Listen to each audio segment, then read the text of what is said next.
Здравейте, скъпи приятели, брати и сестри, тиктокари! Благодат и мир да ви се умножи през този ден и при всеки ден.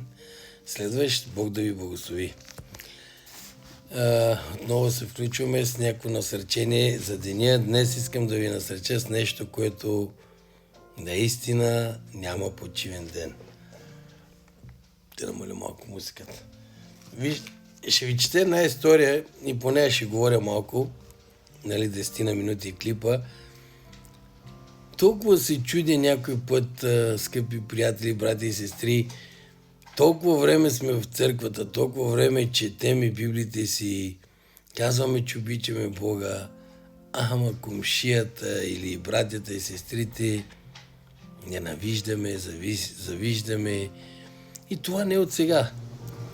Това е от създаването на света, като се почне от Каин и Авел и чак до сега. Така че чета, няма да се забавя, защото искам да сванете това, което искам да ви кажа. Чета Матей 20 глава, от начало притчата. Защото небесното царство прилича на стопанин, който излезе при зазоряване да намери работници за лозето си. И като се договори с работниците за по един пеняс на ден, ги прати на лозето си. Като излезе около третия час, видя други, че стоят на пазара, безделни. И на тях каза: идете и вие на лозето и каквото е право ще ви дам. И те отидоха. Пак като излезе около 6-тия и около 9-тия час, направи същото.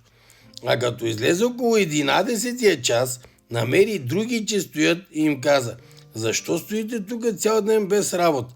Те му казаха: защото никой не ни е наел. Каза им: идете и вие на лозето, в каквото е право ще получите.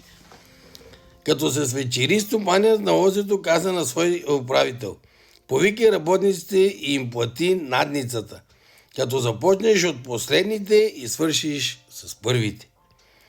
И така дойдоха наетите около 11-тия час и получиха по един пеняс. Като дойдоха първите, мислеха си, че ще получат повече от един пеняс, но и те получиха по един пеняс. И като получиха, зароптаха против стопанина, като казаха: тези последните работеха само 1 час и пак си ги приравнил с нас, които понесохме теготата на деня и жегата. А той отговори на един от тях: приятелю, не те онеправдавам. Не се ли договори с мене за 1 пеняс? Вземи си своето и си иди. Моята воля е да дам на този последния, както и на тебе. Не ми ли е позволено да правя със своето богатство каквото искам? Или твоето око е завистливо, защото аз съм добър. Така последните ще бъдат първи, а първите последни. Твоето око е завистливо.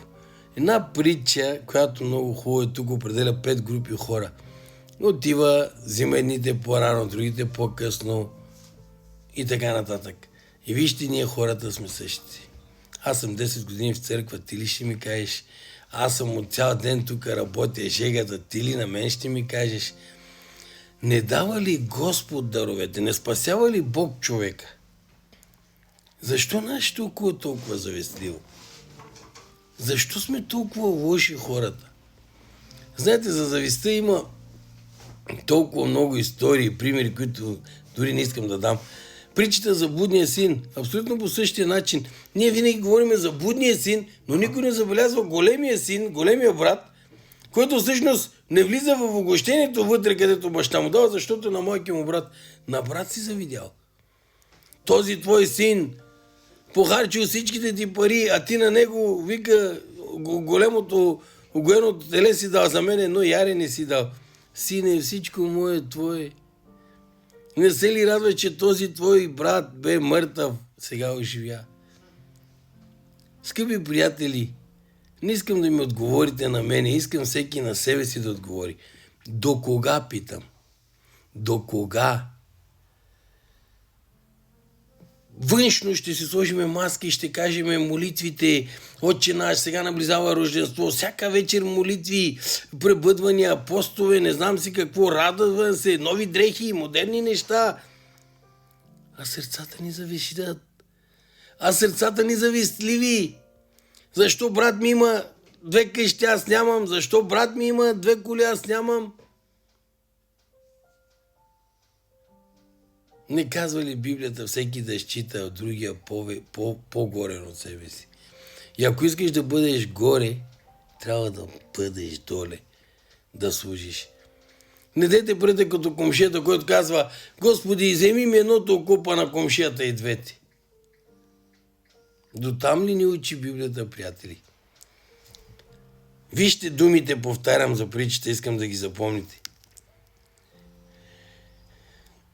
12 стих. Тези последните роптаха, тези последните работиха само 1 час и пак си ги приравнил с нас, които понесохме тъготата на деня и жегата. Ето ги първите, които дойдоха, цял ден работиха а те се спазариха за 1 пеняс. Но обаче завиждат, искат защо другите да работят по-малко. И вижте тогава отговора на Господаря, който днес нашият Бог казва на теб и на мен. А той отговори на един от тях: приятелю, не те онеправдавам. Не се ли договори с мен за 1 пеняс? Вземи си своето и си иди. Това, което си заслужил, аз ти го дадох. Моята воля е да дам на този последния, както и на тебе. Моята воля е. Защо се бъркаш в работата на Бога? Това не е твоето. На мен не ми ли е позволено да правя със своето богатство каквото искам? Позволено му е. Или твоето око е завистливо, защото аз съм добър. Разбирате ли? Просто искам да ви насърча днес, не толкова завистта е много лошо нещо. Но обаче въпросът ми, ние така завиждаме на брата и сестрите, че всичко виняваме Бога. За всичко виняваме Твореца ни. Защо си ме така направил? Защо на ония така си дал? Защо мен не си ми дал толкова дарби? Аз защо не мога да пея? Защо не мога да говоря? Защо не мога така? Защо не мога онака? Кой си ти, човече, да кажеш на Твореца си, защо си ме така направил? Нали знаете примера за гранчаря? Еремия 18 глава, а дори в Римляни го споменава. Не е ли позволено на гранчаря с една и съща буца да направи каквото съд иска? Било чиния, било чаша, било ваза или кана. Не се меши в работата на гранчаря. Никой не ти е дал това право. Не завиждайте, защото това няма да ви доведе по-близо до нашия Творец. Ще ни отдалечи. А вместо да завиждаме, сега ще ви дам една формула, която за вас и за мен ще е по-полезна. И аз го казвам от личен опит. Когато през годините нещо се случваше и аз завиждах, тренирах, четях повече да направя по-добра проповед, да излезна и да смачкам дори в духовността, завиждах да бъда по-напред от другите, да проповядвам повече от другите. Това само ме накара да се отдалечи от братята и сестрите, да се отдалечи от самия Бог. И знаете ли какво разбрах? Когато се зарадвах за братята ми и сестрите, вместо да завиждам, почнах да се радвам. Знаете ли, че това на тях не знам колко им помогна, но мен ме доближи до Господа. Вместо да завиждаш днес на брат ти, на сестра ти, на приятелите ти, на враговете ти, на близките ти, на далечните ти, почвай да се радваш. Почвай да се молиш за тях. Това ще бъде награда не за тях, а за теб. Защото така, колкото повече ти се смириш, толкова повече Бог ще те приближи към себе си и ще ти даде повече благодат. Вместо завист, вместо гняв, вместо омраза, направи радост, любов и ще има мир в сърцето ти. Повярвай ми, от опит ти го казвам. Колко се радвам, когато някой отива напреде с Господа и върши волята на Бога и успява и в материалното, защото ако Бог не е от към нас, Какво имаме? Целият свят да спечелиш, ако живота си загубиш, нищо нямаш. Бог много ви обича. Таси също. Радвайте се за брата си, сестрите, не завиждайте.